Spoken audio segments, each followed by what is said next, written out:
Hi, I'm Lionel, this is Tech Loto, and this is my review for the M1 iMac. So this is part of the working from home series where I've covered the best mouse for you to have, the ideal microphones to use if you're working from home and you need an external microphone because you're going to be in long meetings. So let's apply the same logic of working from home to the iMac M1, because what I find interesting is that I've seen lots of reviews covering the iMac M1 from a perspective of if you're a designer, if you're a videographer, filmmaker, anything like that. And if I'm being honest, just as someone who edits videos and even audio and designs, I wouldn't really use the iMac M1, and that's simply because of one feature, and that's the screen size, but we'll discuss that later. Let's first cover what it's like to have this iMac for working from home. So for this video, we're going to cover a few things. We're going to talk about the design, we're going to look at how well it handles applications, the keyboard and mouse, the available connections, the camera, and the screen size.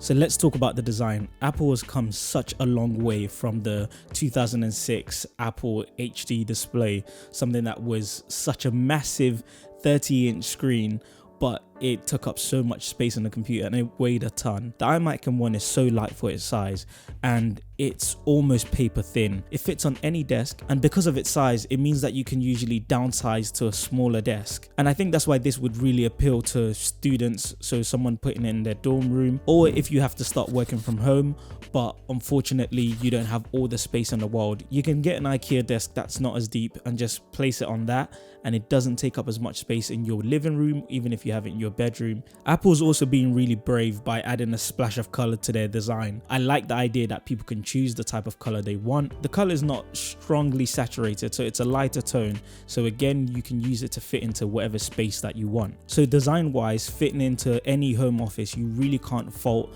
the iMac M1. It's a great design.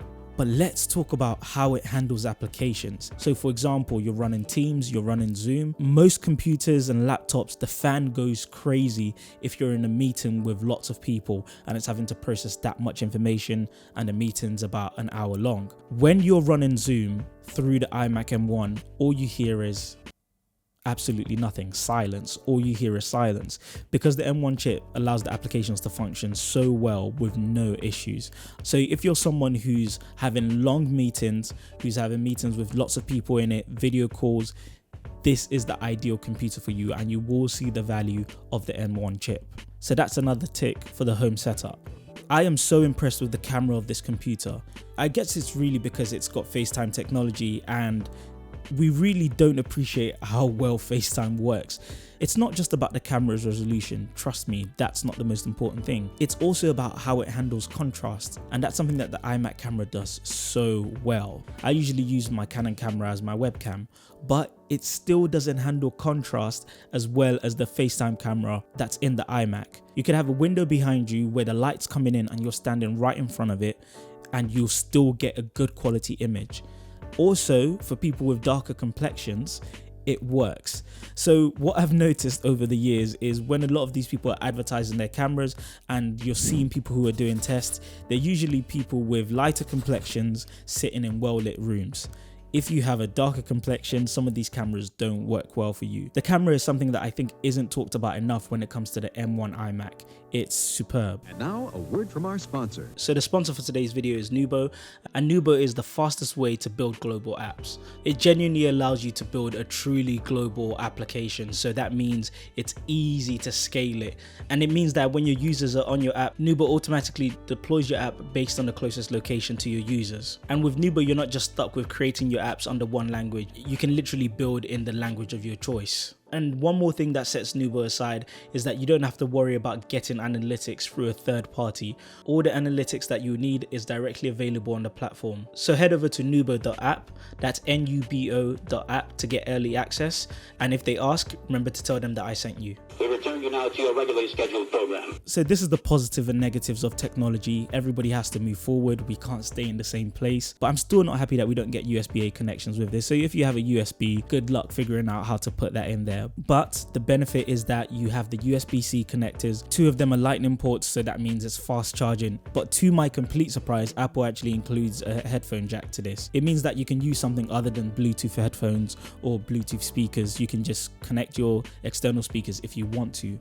But speaking of the speakers, because of the way they're designed, they're just all around the screen and it's so discreet you wouldn't even notice it. But really, when you're looking at the iMac M1, you don't need an external speaker. An external microphone may be beneficial depending on what you're doing, but it's not absolutely necessary. The mouse and keyboard, most people won't mind it, but people working for long periods of time and people who actually really appreciate having a good mouse and keyboard will probably not go for the mouse and keyboard that's here. They've put a few functions on it, like a sleep button, that would make you want to keep it. But apart from that, you're going to be able to get a better mouse and a better keyboard elsewhere. I would recommend that you get something from Logitech or just any mouse or keyboard that suits you.